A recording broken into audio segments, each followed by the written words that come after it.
पूजा घर में रखा, लौटा जल पैसे को राख बना देता है। भूल कर भी ये गलतियां न करे वरना कंगाल हो जाओगे। श्री शिवाय नमस्तुभ्यम। महाराज आप सभी के घर में एक छोटा सा मंदिर जरूर होगा और उस मंदिर में एक लौटा जल भी जरूर रखा जाता होगा, लेकिन क्या आपने कभी सोचा है कि ये साधारण सा दिखने वाला जल आपके जीवन पर कितना गहरा प्रभाव डाल सकता है? क्या आपने कभी ये जानने की कोशिश की है कि मंदिर में रखा हुआ जल आखिर क्यों इतना महत्वपूर्ण माना जाता है और इसका सही उपयोग क्या है? इसी के साथ महाराज कई लोगों का प्रश्न रहता है कि गुरुजी हम दिन रात मेहनत करते हैं, भगवान की पूजा करते हैं, लेकिन फिर भी घर में पैसा नहीं टिकता, मन अशांत रहता है या बिना कारण परेशानियां बनी रहती हैं। तो इसका एक कारण ये भी हो सकता है कि आप मंदिर में रखे जल का सही तरीके से उपयोग नहीं कर रहे हैं। अब महाराज हमारे शास्त्रों में भी जल को अमृत के समान माना गया है। कहा जाता है कि जहाँ जल होता है वहाँ जीवन होता है और जहाँ पवित्र जल होता है वहाँ देवताओं का वास होता है। इसलिए मंदिर में एक लोटा जल रखना उतना ही जरूरी है जितना कि भगवान को भोग लगाना या दीपक जलाना। अगर कोई व्यक्ति किसी कारणवश भगवान को भोग अर्पित नहीं कर सकता तो वह केवल एक लोटा जल अर्पित करके भी अपनी पूजा को पूर्ण कर सकता है। लेकिन महाराज यहाँ सबसे बड़ी गलती लोग यही करते हैं कि वे मंदिर में जल तो रख देते हैं लेकिन उसके उपयोग को लेकर लापरवाह हो जाते हैं। कई लोग उस जल को कई कई दिनों तक वैसे ही पड़ा रहने देते हैं, कुछ लोग उसे बिना किसी उपयोग के फेंक देते हैं और कुछ लोग तो ये भी नहीं जानते कि उस जल का क्या करना चाहिए। यही छोटी छोटी गलतियां धीरे धीरे हमारे जीवन में बड़ी परेशानियों का कारण बन जाती हैं। तो महाराज जानेंगे सब कुछ, लेकिन उससे पहले वीडियो को लाइक करें, चैनल को सब्सक्राइब करें और कमेंट बॉक्स में ओम नमः शिवाय या हर हर महादेव जरूर लिखें। अब महाराज सबसे पहले बात करते हैं कि मंदिर में रखा हुआ जल आखिर करना क्या चाहिए। जब आप सुबह पूजा करने जाते हैं तो सबसे पहले उस जल को उठाएं जो आपने पिछली पूजा में रखा था।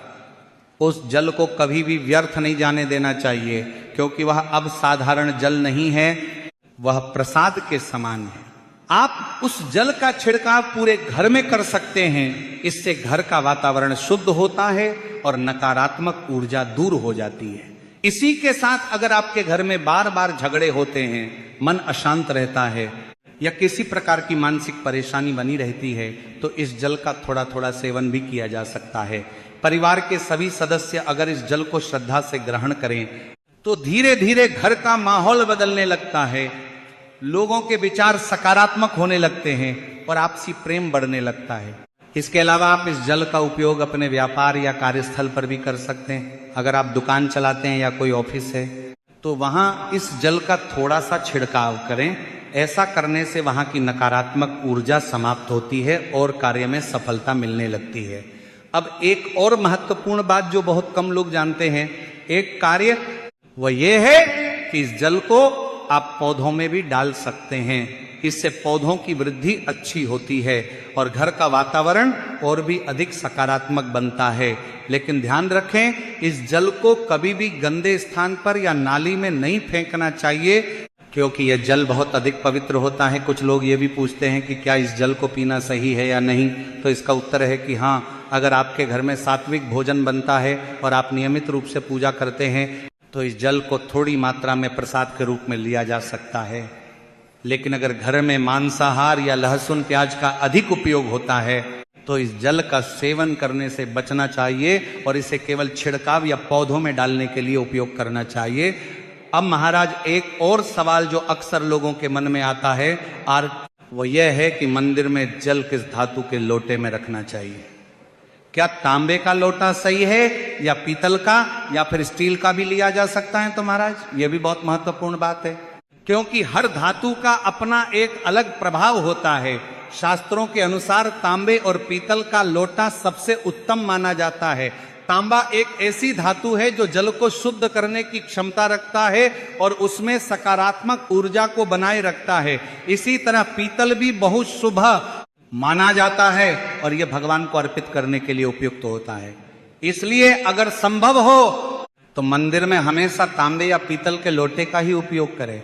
अब महाराज कई लोग ये गलती करते हैं कि वे स्टील या प्लास्टिक के बर्तन में जल रख देते हैं, लेकिन इसे सही नहीं माना जाता है। स्टील का उपयोग सामान्य कार्यों के लिए तो ठीक है, लेकिन पूजा में इसका प्रयोग कम से कम करना चाहिए। प्लास्टिक का उपयोग तो बिल्कुल भी नहीं करना चाहिए, क्योंकि ये न तो पवित्र माना जाता है और न ही ऊर्जा को संचित कर पाता है। एक और महत्वपूर्ण बात यह है कि मंदिर में रखा हुआ जल हमेशा साफ और ढका हुआ होना चाहिए। कई बार ऐसा होता है कि जल में धूल या छोटे छोटे कीड़े पड़ जाते हैं, जिससे वह अशुद्ध हो जाता है। इसलिए पूजा के बाद आप उस लोटे को किसी साफ प्लेट या ढक्कन से ढक सकते हैं, ताकि वह जल पूरी तरह शुद्ध बना रहे। अब महाराज हम बात करते हैं घर में जलाए जाने वाले दीपक की, क्योंकि जितना महत्व जल का है उतना ही महत्व अग्नि का भी है।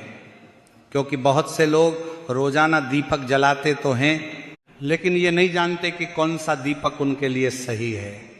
बाजार में आज के समय में तरह तरह के दीपक मिलते हैं, कोई स्टील का होता है, कोई कांच का, कोई लोहे का, तो कोई मिट्टी, तांबे या पीतल का। लेकिन क्या आपने कभी सोचा है कि इन सब में से कौन सा दीपक वास्तव में पूजा के लिए उचित है और कौन सा नहीं? तो देखिए महाराज, शास्त्रों के अनुसार हर धातु का अपना एक अलग प्रभाव होता है। कुछ धातुएं सकारात्मक ऊर्जा को बढ़ाती हैं, जबकि कुछ नकारात्मक प्रभाव भी डाल सकती हैं। यही कारण है कि पूजा में उपयोग होने वाली वस्तुओं का चयन बहुत सोच समझकर करना चाहिए। सबसे पहले बात करते हैं स्टील के दीपक की।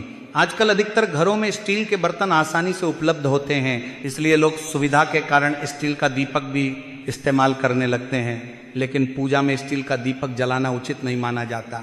ऐसा कहा जाता है कि स्टील का संबंध शनि से होता है, और अगर इसका उपयोग पूजा में किया जाए तो यह शनि को प्रसन्न कर सकता है। इससे घर में बिना कारण की बाधाएं, रुकावटें और आर्थिक समस्याएं आने लगती हैं। इसी तरह लोहे का दीपक भी पूजा के लिए उपयुक्त नहीं माना गया है। लोहा एक भारी धातु है और इसका प्रभाव भी भारी होता है। पूजा का उद्देश्य होता है सकारात्मक और हल्की ऊर्जा को आकर्षित करना, लेकिन लोहे का दीपक इस प्रक्रिया में बाधा बन सकता है। इसलिए कोशिश करें कि पूजा में लोहे के दीपक का उपयोग बिल्कुल न करें। अब बात करते हैं कांच के दीपक की। आजकल बाजार में बहुत आकर्षक कांच के दीपक देखने को मिलते हैं, जो देखने में सुंदर जरूर लगते हैं, लेकिन पूजा के लिए उन्हें भी सही नहीं माना गया है। कांच का संबंध राहु और केतु से जोड़ा जाता है, और इनका प्रभाव अगर असंतुलित हो जाए तो जीवन में अचानक समस्याएं, भ्रम और मानसिक तनाव बढ़ सकता है। इसलिए कांच का दीपक केवल सजावट के लिए ठीक है, लेकिन पूजा में उसका उपयोग करने से बचना चाहिए। अब महाराज बात करते हैं तांबे, पीतल और मिट्टी के दीपक के। तो महाराज तांबा एक शुद्ध और ऊर्जावान धातु है, जो वातावरण को पवित्र बनाता है और सकारात्मक ऊर्जा को बढ़ाता है।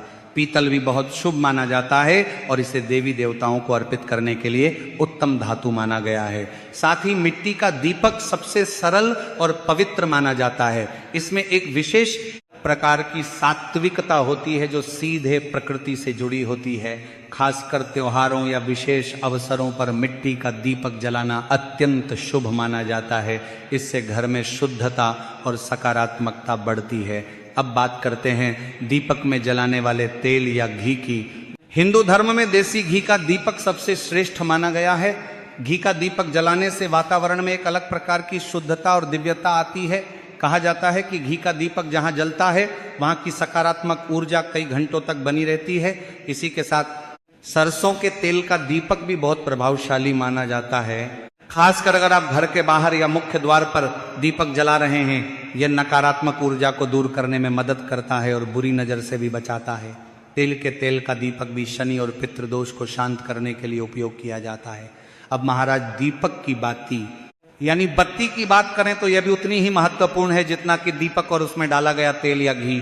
बहुत से लोग इस बात को नजरअंदाज कर देते हैं, लेकिन यह एक बड़ी गलती हो सकती है। सबसे उत्तम बाती रुई की मानी जाती है। रुई की बाती शुद्ध होती है और यह आसानी से जलती है, जिससे दीपक की लौ स्थिर रहती है। कच्चा कलावा यानी लाल धागा भी बाती के रूप में इस्तेमाल किया जा सकता है और इसे भी शुभ माना जाता है। लेकिन कुछ लोग सूती धागे से, जो सामान्यतः कपड़े सिलने या अन्य कार्यों में उपयोग होता है, बाती बना लेते हैं। ये सही नहीं माना जाता है। ऐसा करने से पूजा का पूर्ण फल नहीं मिल पाता और धीरे धीरे घर में परेशानियां भी बढ़ सकती हैं। इसलिए हमेशा रुई या कच्चे कलावे की बाती का ही उपयोग करें। अब महाराज एक और महत्वपूर्ण बात यह है कि दीपक किस दिशा में रखा जाए। अगर आप दीपक को पूर्व दिशा में रखते हैं तो इससे आयु और स्वास्थ्य में वृद्धि होती है। उत्तर दिशा में दीपक रखने से धन और समृद्धि बढ़ती है।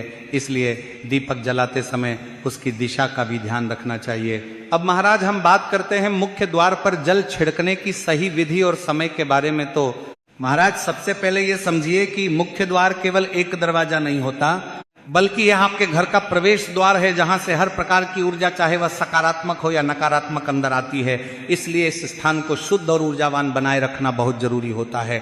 तो इसके लिए आपको रात को सोने से पहले एक पात्र में जल भर कर रखना है। ये पात्र तांबे, पीतल, स्टील या चांदी का हो सकता है, लेकिन अगर संभव हो तो तांबे या पीतल का ही उपयोग करें। अगर आपके पास गंगा जल उपलब्ध है तो उसमें थोड़ी सी मात्रा में आप मिला सकते हैं। अगर गंगा जल नहीं है तो केवल साफ और शुद्ध जल भी पर्याप्त है।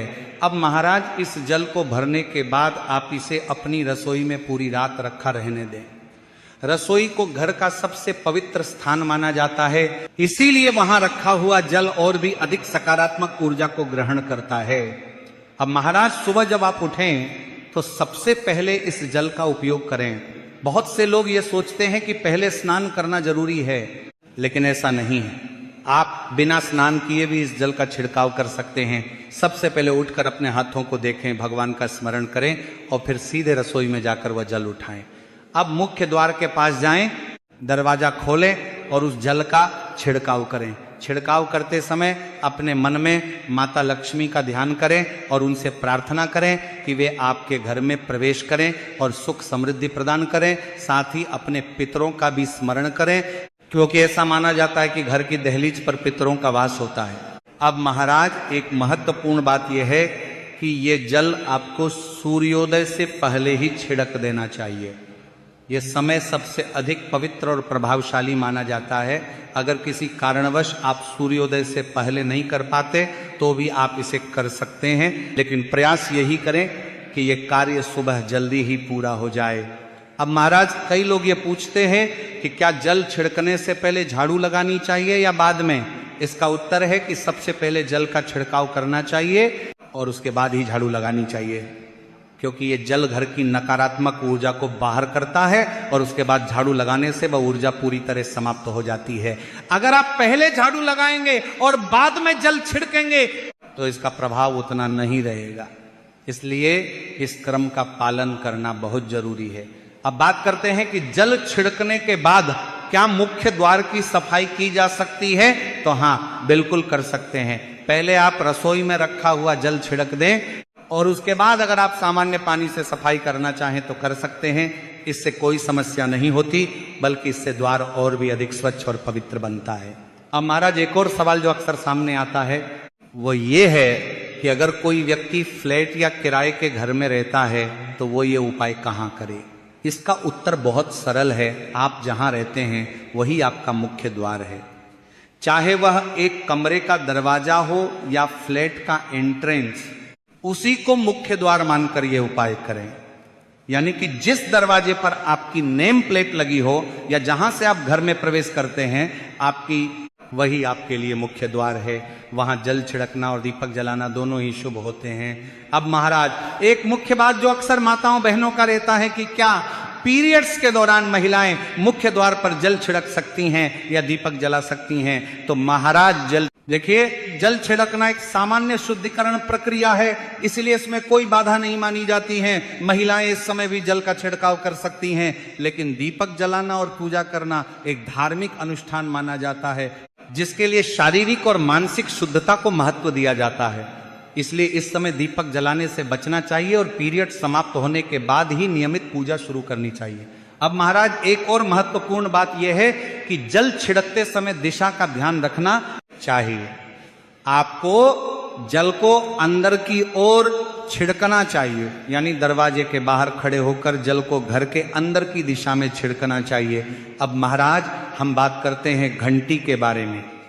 घंटी बजाने का सही तरीका, ताली बजाने का महत्व और कुछ ऐसी गलतियां शामिल हैं जो अनजाने में हमारे जीवन में बाधाएं उत्पन्न कर सकती हैं।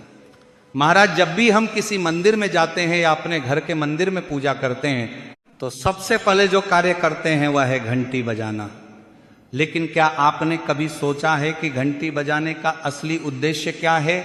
क्या यह केवल एक परंपरा है या इसके पीछे कोई गहरा रहस्य छुपा हुआ है?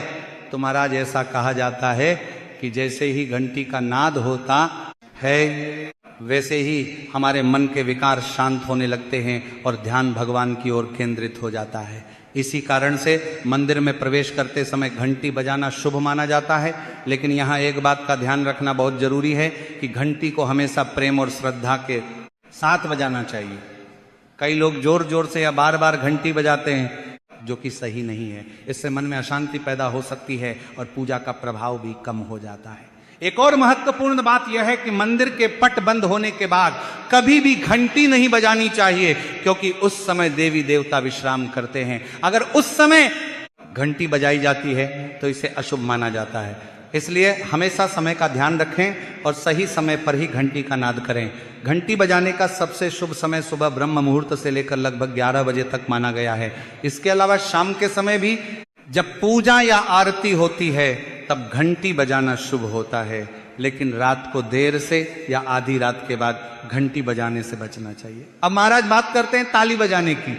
आपने देखा होगा कि जब भजन कीर्तन होता है तो लोग ताली बजाते हैं। बहुत से लोग इसे केवल उत्साह दिखाने का तरीका मानते हैं, लेकिन यहाँ भी एक बात का ध्यान रखना जरूरी है कि ताली केवल भजन कीर्तन या पूजा के समय ही बजानी चाहिए। बिना कारण या मजाक में ताली बजाना उचित नहीं माना जाता है। हर चीज का एक सही समय और स्थान होता है और उसी के अनुसार उसका उपयोग करना चाहिए। तो महाराज, यदि वीडियो से जुड़ी जानकारी उचित लगी हो तो वीडियो को लाइक करें, चैनल को सब्सक्राइब करें और कमेंट बॉक्स में ओम नमः शिवाय या हर हर महादेव जरूर लें।